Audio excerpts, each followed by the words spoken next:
जय हिंद दोस्तों, मैं अजय प्रजापति।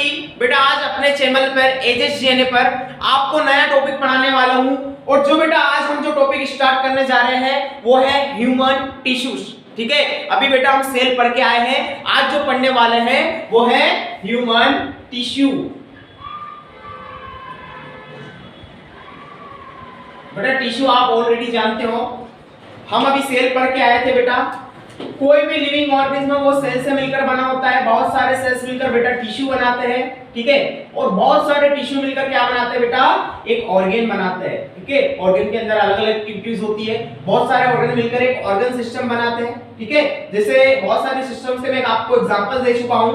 हमारी बॉडी के अंदर डाइजेस्टिव सिस्टम है, रेस्पिरेटरी सिस्टम है, रिप्रोडक्टिव सिस्टम है, सर्कुलेटरी सिस्टम है, एक्सक्रीटरी सिस्टम है, नर्वस सिस्टम है, लिम्फ सिस्टम है। तो बेटा ये सारे सिस्टम, बहुत सारे ऑर्गन्स मिलकर कोऑर्डिनेट करते हैं, एक दूसरे की मदद करते हैं, चीजों को आदान प्रदान करते हैं और साथ में एक समन्वय बनाकर, एक ग्रुप बनाकर काम करते हैं और एक सिंगल प्रोसेस को कंप्लीट करते हैं। डाइजेशन में बेटा एक सिंपल प्रोसेस होती है डाइजेशन की। हम बड़े मॉलिक्यूल्स को छोटे छोटे टुकड़ों में कन्वर्ट कर रहे हैं। इस प्रोसेस को करने के लिए बेटा वहां पर बहुत सारे ऑर्गन इन्वॉल्व होते हैं।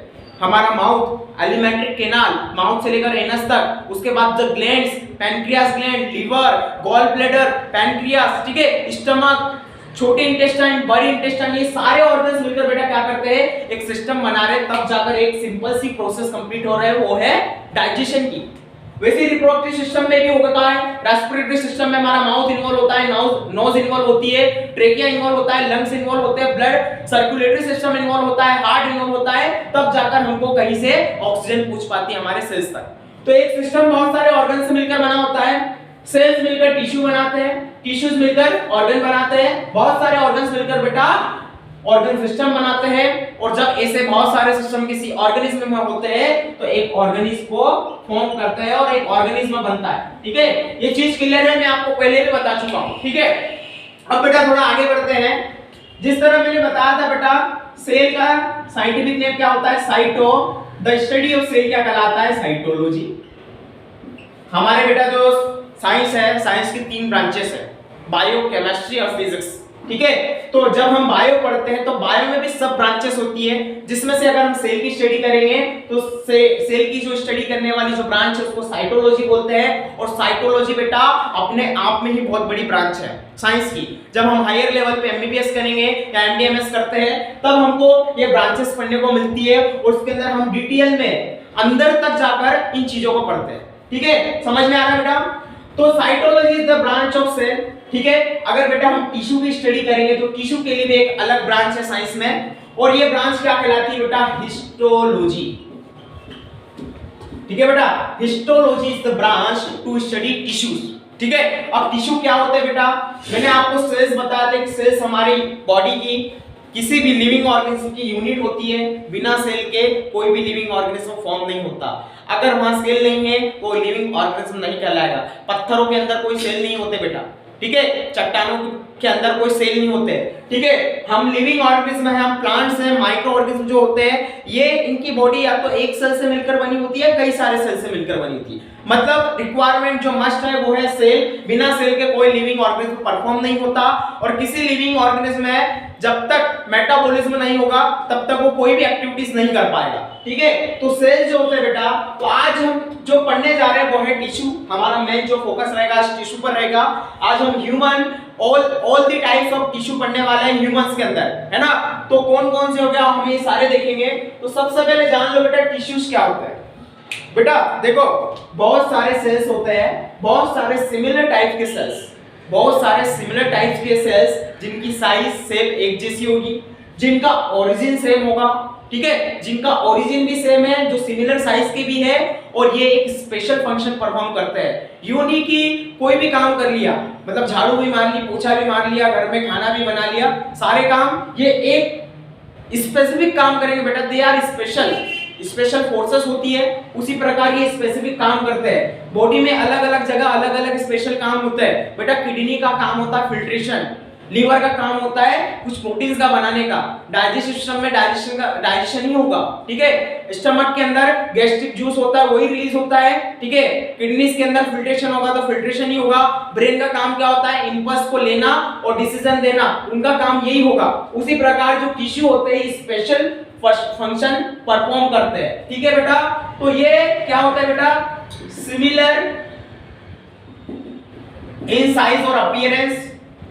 ठीक है, इसके बाद इनका ओरिजिन सेम होगा, मतलब जब हमारा फ्यूटल डेवलपमेंट होता है, जब फीमेल की बॉडी में जब 9th मंथ की प्रेगनेंसी होती है, उस समय जो गेस्टेशन पीरियड चलता है, एक न्यू बेबी का जब डेवलपमेंट होता है, तो जो डेवलपमेंट होता है उस समय जो हमारी 3 लेयर्स होती है, एंडोडर्म, मेसोडर्म और एक्टोडर्म। बेटा ये 3 लेयर से जब डेवलपमेंट होता है तो इनका जो ओरिजिन होता है वो सेम होता है, एक ही प्रकार की लेयर से मिलकर ये बनते हैं अलग अलग टाइप के टिश्यू।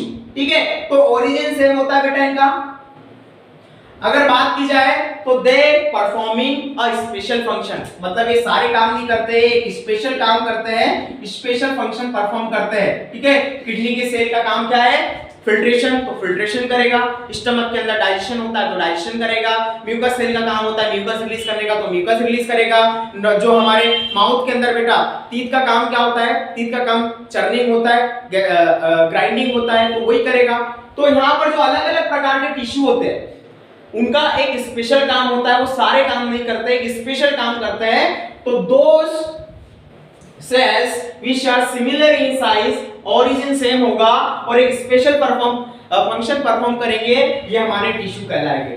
ठीक है, मैं बता चुका हूं आपको, स्टडी ऑफ टिश्यू क्या कहलाता है, हिस्टोलॉजी, स्टडी ऑफ सेल्स कहलाता है साइटोलॉजी। अब ह्यूमन टिश्यू की बात कर रहे हैं बेटा, तो अब हम बात कर लेते हैं कि फादर ऑफ टिश्यू कौन है। फादर ऑफ टिश्यू आपको पता है बेटा? Yes sir. कौन है फादर ऑफ बेटा? फादर ऑफ टिश्यू जो है वो हमारे साइंटिस्ट थे जिनका नाम था एफ ज़ेवियर बाइकेट। ठीक है, बाइकेट जो साइंटिस्ट थे बेटा, ये फादर ऑफ टिश्यू कहलाते हैं। क्यों कहलाते हैं? जिस तरह हमारे बायोलॉजी के जो फादर थे, ठीक है, जो फादर थे बायोलॉजी के वो कौन थे, अरिस्टोटल थे। टिश्यू को सबसे ज्यादा स्टडी करने वाले कौन थे बेटा? बाइकेट थे, इसलिए फादर ऑफ टिश्यू कौन कहलाते हैं?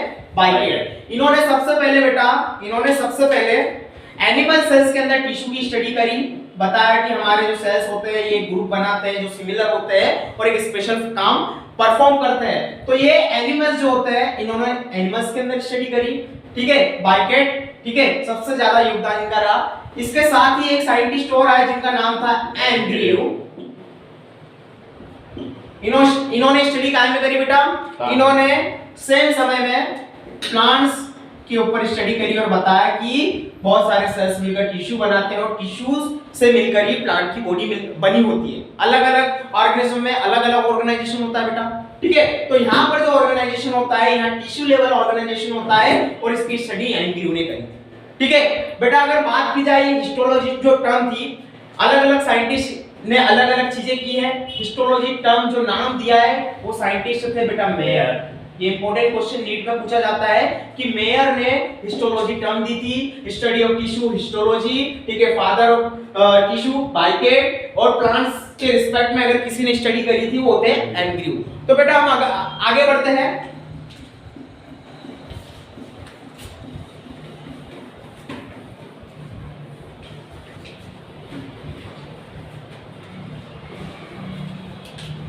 तो बेटा ह्यूमन टिश्यू की बात कर रहे हैं हम। तो ह्यूमन टिश्यू बेटा देखो, प्लांट्स के अंदर भी टिश्यू होते हैं, पैरेन्काइमा, कॉलिनकाइमा, मैरिस्टेमेटिक टिश्यू। ठीक है, ये सारे टाइप्स के टिश्यू वहां पर भी होते हैं, लेकिन आज हम ह्यूमंस की बात कर रहे हैं। तो ह्यूमंस जो होते हैं मेनली 4 प्रकार के टिश्यू से मिलकर बने होते हैं बेटा। 4 प्रकार के टिश्यू में भी कौन कौन से प्रकार होते हैं तो मैं आपको बता दूं। सबसे पहला जो होता है बेटा एपिथेलियल टिश्यू। दूसरा जो प्रकार है बेटा वो है कनेक्टिव टिश्यू। बेटा इनके भी सब टाइप्स है, अभी हम देखेंगे। तीसरा जो है मस्कुलर,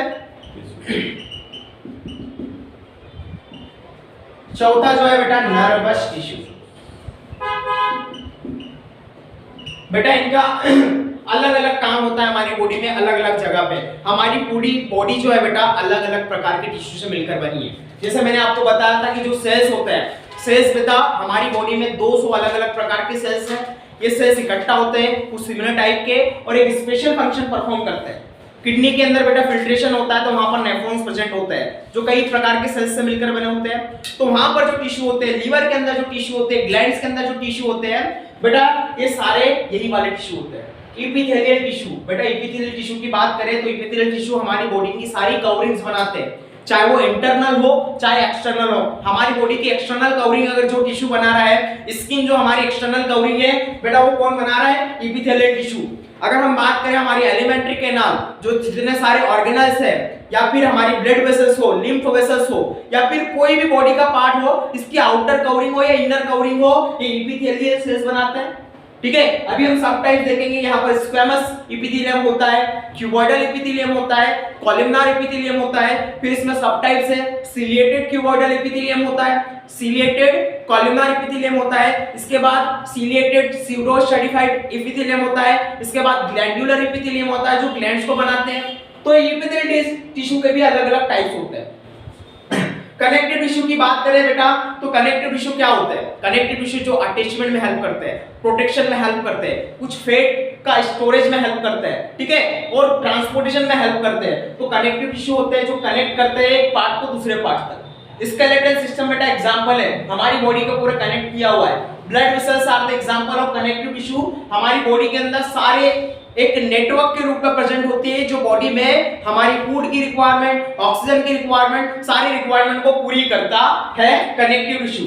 इसके बाद मस्कुलर टिश्यू की बात की जाए तो मस्कुलर टिश्यू बेटा हमारी बॉडी में जितना भी लोकोमोशन हो रहा है, जितना भी मूवमेंट हो रहा है, वो चलना है, दौड़ना है, किसी को मारना है, हाथ हिलाना है, बोलना है, इन सब चीजों में बेटा मसल्स यूज होती है जो कॉन्ट्रैक्ट होती है, रिलैक्स होती है, कॉन्ट्रैक्ट होती है, रिलैक्स होती है और हमारी बॉडी को मूवमेंट में हेल्प करती है, लोकोमोशन में हेल्प करती है। नर्वस टिश्यू की बात करें तो बेटा नर्वस टिश्यू के बिना हम हिल भी नहीं सकते। हमारी बॉडी में जो सेंसिटिविटी होती है, चेतना, हमारे शरीर की जो सेंसिटिविटी होती है, हम कुछ भी महसूस कर पा रहे हैं, कुछ भी चीज को सेंस कर पा रहे हैं ड्यू टू नर्वस टिश्यू। हमको मच्छर काटता है तो पता कैसे चलता है? नर्वस टिश्यू के कारण, जो इसकी यूनिट होती है न्यूरॉन्स के कारण। ठीक है, चाय गर्म है कि ठंडी है हमको कैसे पता चलता है? बाहर ठंडी है, गर्मी है, बाहर क्या चल रहा है, ये सारा शरीर जो महसूस करता है किसके कारण महसूस कर पाता है? नर्वस टिश्यू के कारण। हमारा ब्रेन बेटा कोऑर्डिनेट करता है नर्वस टिश्यू के साथ और हमारी बॉडी में सारी एक्टिविटीज को कंट्रोल करने का काम कौन करता है? Nervous tissue. ठीक है बेटा, पैरालिसिस आपने सुना होगा। पैरालिसिस में होता क्या है? कोई भी पार्ट काम करना बंद कर देता है, वहां का नर्वस टिश्यू, वहां की इलेक्ट्रिक वायरिंग काट दी जाती है, कट गई तो वहां पर करंट नहीं फ्लो हो पाता। एक करंट के जैसे इलेक्ट्रिक चार्जेस के फॉर्म में हमारी बॉडी में काम करते हैं। तो बेटा मेनली 4 प्रकार के टिश्यू होते हैं और हमारी पूरी बॉडी को बनाने में इनका फुल योगदान होता है। ये अलग-अलग जगह पर अलग-अलग क्वांटिटी में और अलग-अलग स्ट्रक्चर्स में और अलग-अलग फंक्शन के बेसिस पर इनका शेप और साइज बना होता है। ठीक है, समझ में आ रहा है बेटा? ठीक है, तो एपिथेलियल टिश्यू जो होते हैं बेटा, अब इनकी ओरिजिन की बात कर लेते हैं। ठीक है, इनके काम क्या-क्या होते हैं आपको समझ में आया होगा। ठीक है, एपिथेलियल टिश्यू जो होते हैं बेटा, अगर इनके ओरिजिन की बात करें, ठीक है, इनके ओरिजिन की बात करें तो एपिथेलियल टिश्यू बेटा हमारी बॉडी में 3 लेयर्स होती है at the time of fetal development. सबसे पहली जो लेयर होती है वो होती है एंडोडर्म। ठीक है, दूसरी जो होती है मेसोडर्म, तीसरी जो होती है एक्टोडर्म। बेटा ये लेयर्स क्या होती है? बेटा जब फर्टिलाइजेशन होता है, स्पर्म और ओवा एग जब फर्टिलाइज होते हैं स्टमक जंक्शन पर, जाइगोट बनाते हैं, वहां पर फिर माइटोसिस डिवीजन होता है और जब प्लेसेंटा फॉर्मेशन होता है ओम्ब के अंदर। ठीक है, प्लेसेंटा फॉर्मेशन के बाद क्या होता है? बेबी का डेवलपमेंट चालू होता है बेटा। माइटोसिस डिवीजन होगा, मियोसिस तो गैमेट फॉर्मेशन के समय ही होता है, लेकिन माइटोसिस डिवीजन होता है और बॉडी में सारे सेल्स पहले डिवाइड होते हैं, टिश्यू बनाते हैं, बहुत सारे टिश्यू ऑर्गन का डेवलपमेंट करते हैं। धीरे-धीरे प्रोसेस कंप्लीट होती है, 9 महीनों के अंदर सारा डेवलपमेंट होता है। हाथ आना है, पैर आना है, शरीर आना है, शरीर के सारे पार्ट्स कहां डेवलप होते हैं बेटा? इन 3 लेयर से डेवलप होते हैं। मतलब जाइगोट क्या करता है? जाइगोट सबसे पहले क्या होता है? जो डिप्लॉइड सेल होता है ये डिवीजन करता है, फर्दर डिवीजन करता है, 1 से 2 बनाता है, 2 से 4 बनाता है, 2 से 6 बनाता है। तो ये सेल्स जो बनते हैं, ये सेल्स बेटा 3 लेयर में डिवाइड हो जाते हैं, एक्टोडर्म, मेसोडर्म, एंडोडर्म। एंडोडर्म सबसे इनर, मेसोडर्म मिड वाली और एक्टोडर्म बेटा सबसे आउटर वाली। तो बेटा अगर हम बात की जाए इन टिश्यू के ओरिजिन की, जो नीड में पूछा जाता है, तो बेटा हमारे एपिथेलियल सेल्स तीनों लेयर से डेवलप होते हैं। क्यों होते हैं? देखो बेटा अगर हम बात की जाए एंडोडर्म की, तो एंडोडर्म बेटा जो होती है लेयर हमारे शरीर के अंदर के जो पार्ट्स होते हैं, जैसे ब्लड वेसल्स हो गई, लिम्फ वेसल्स हो गई, हार्ट हो गया, लिवर हो गया है, ये जो ऑर्गन्स होते हैं बेटा, किडनीज होती है, इनकी जो आउटर कवरिंग्स होती है, इनर कवरिंग्स होती है, कौन बनाती है? एंडोडर्म। मेसोडर्म की अगर बात करें तो बेटा हमारी बॉडी के अंदर बहुत सारे कैविटी प्रेजेंट होती है। हमारी बॉडी के अंदर जो स्थान प्रेजेंट होता है, जो स्पेस प्रेजेंट होता है, उसको हम कैविटी बोलते हैं। और इस कैविटी को लाइनिंग करने वाली जो लेयर होती है वो मेसोडर्म द्वारा होता है। मेसोडर्म ही होती है जो हमारी सिलोमिक कैविटी को कवर करती है अलग अलग प्रकार के सेल्स से, ठीक है, और टिश्यूज से। तो मेसोडर्म अलग अलग टिश्यू फॉर्म करती है हमारी बॉडी के मिड वाले पोर्शन में। एक्टोडर्म बेटा हमारी स्किन को फॉर्मेशन में हेल्प करती है, जो एपिथेलियल टिश्यू कहलाते हैं। तो अगर ओरिजिन की बात करें तो बेटा चारों टिश्यू में यही एक टिश्यू ऐसा होता है जो तीनों लेयर से डेवलप होता है, क्योंकि बॉडी में हर एक पार्ट में प्रेजेंट होता है, अलग अलग जगह अलग अलग क्वांटिटी में प्रेजेंट होता है। तो एपिथेलियल टिश्यू तीनों लेयर से डेवलप होते हैं। अगर बात की जाए कनेक्टिव टिश्यू की, तो बेटा कनेक्टिव टिश्यू जो होते हैं they are only mesodermally originated. बेटा तीन लेयर होती है हमारी, ठीक है, जो मेन जो हमारी जर्मिनल जो लेयर्स होती है वो तीन लेयर होती है, एंडोडर्म, मेसोडर्म, एक्टोडर्म, ठीक है, जिसमें से कनेक्टिव टिश्यू मेसोडर्मली ओरिजिनेटेड होते हैं। मस्कुलर टिश्यू भी बेटा मेसोडर्मली ओरिजिनेटेड होते हैं,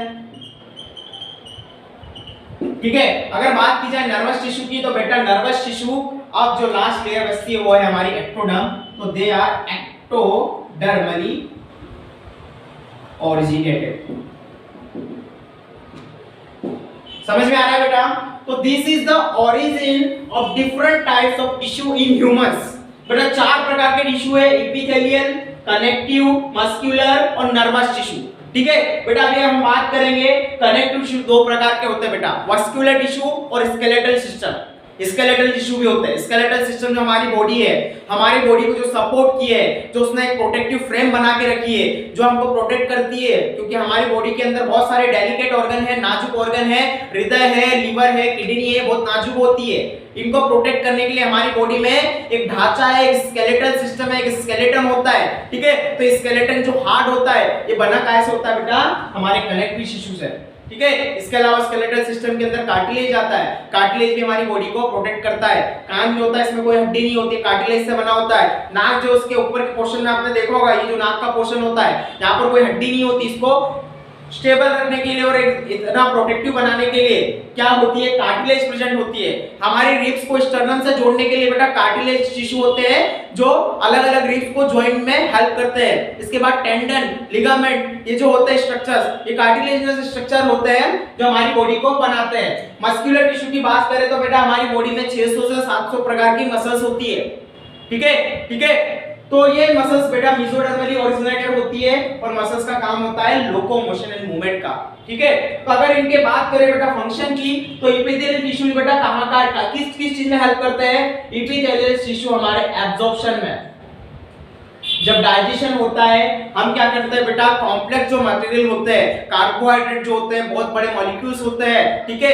ये पॉलीसैकेराइड्स कहलाते हैं, क्योंकि बहुत सारे सैकेराइड्स मतलब ग्लूकोज, ये क्या है, लाखों में इकट्ठा होते हैं, लाखों में चेन बनाते हैं और ये चेन मिलकर क्या बनाती है? पॉलीसैकेराइड्स बनाती है, जो बनती कहां पर है? By the help of photosynthesis plant food बनाता है। हम डाइजेस्ट सिस्टम में क्या करते हैं? इन बॉन्ड्स को तोड़ देते हैं और ये बॉन्ड्स टूट जाते हैं, क्योंकि हमारी बॉडी में छोटे मॉलिक्यूल्स ही एब्जॉर्ब हो सकते हैं। तो इंटेस्टाइन के अंदर बेटा जो सेल्स एब्जॉर्प्शन का काम करते हैं वो एपिथेलियल टिश्यू होते हैं, ठीक है। इंटेस्टाइन की जो लाइनिंग होती है, म्यूकोसल लाइनिंग जो होती है, वो एब्जॉर्प्शन का काम करती है। हमारी जो विलाई एक स्ट्रक्चर होता है इंटेस्टाइन के अंदर, ठीक है, जो सरफेस एरिया बढ़ाता है, तो विलाई का फॉर्मेशन कौन करता है बेटा? ये एपिथेलियल टिश्यू करता है। अगर बात की जाए सिक्रीशन की बेटा, हमारी बॉडी में सिक्रीशन मतलब हमारी बॉडी में अलग अलग पार्ट्स में अलग अलग ग्रंथियां प्रेजेंट होती है, अलग अलग ग्लैंड्स प्रेजेंट होती है, ठीक है।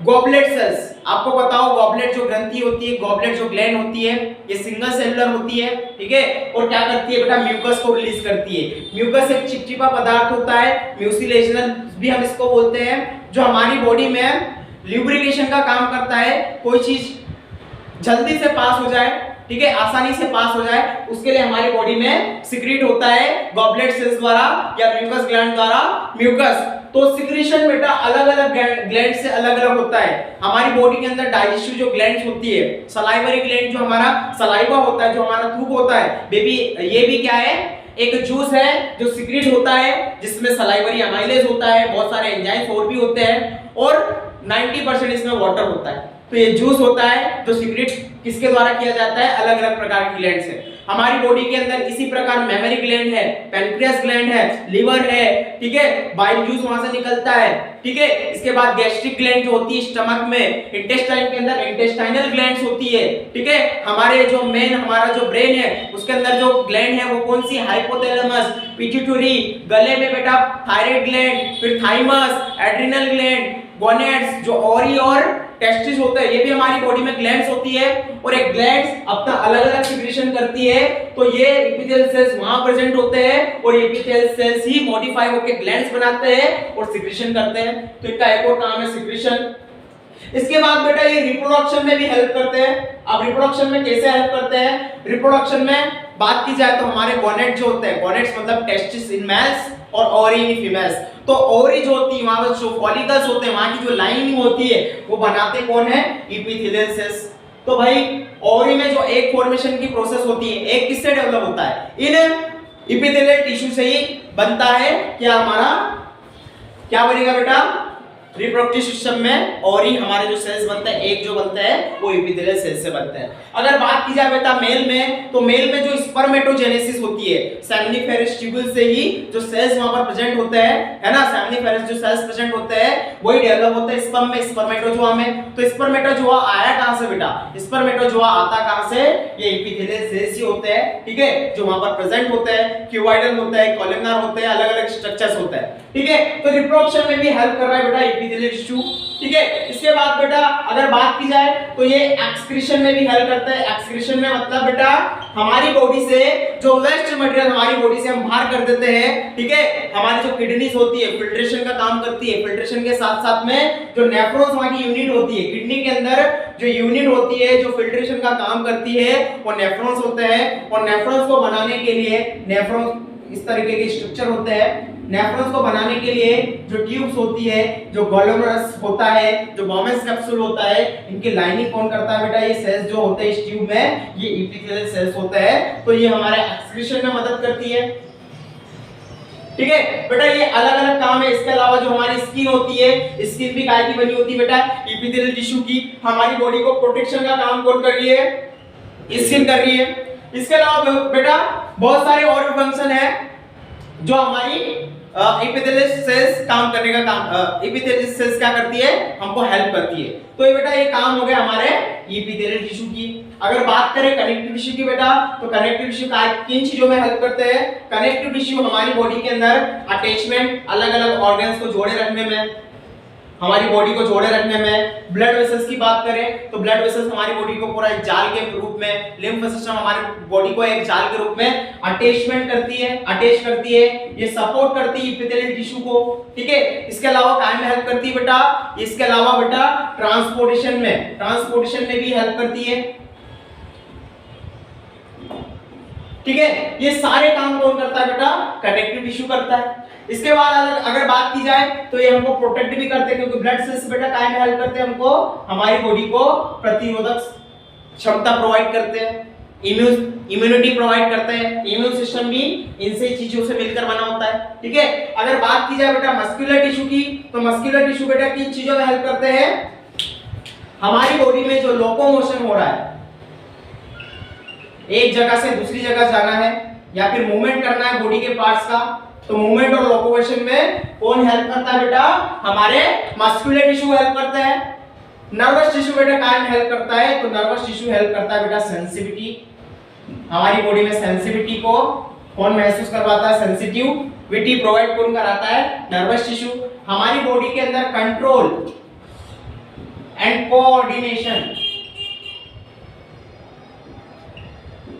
कंट्रोल और कोऑर्डिनेशन बेटा ब्रेन नर्वस टिश्यू, न्यूरॉन्स, इन सब चीजों से मिलकर बना होता है। तो हमारी बॉडी के हर एक एक्टिविटी को, हर एक मेटाबॉलिज्म को कंट्रोल और कोऑर्डिनेशन, मतलब मिलजुल कर जो काम किया जाता है, कोऑर्डिनेशन, अलग-अलग ऑर्गेनल्स आपस में कोऑर्डिनेट होते हैं, एक चीज को परफॉर्म करते हैं और हमारी बॉडी के अंदर एक सिंगल काम को परफॉर्म करने का काम कौन करता है?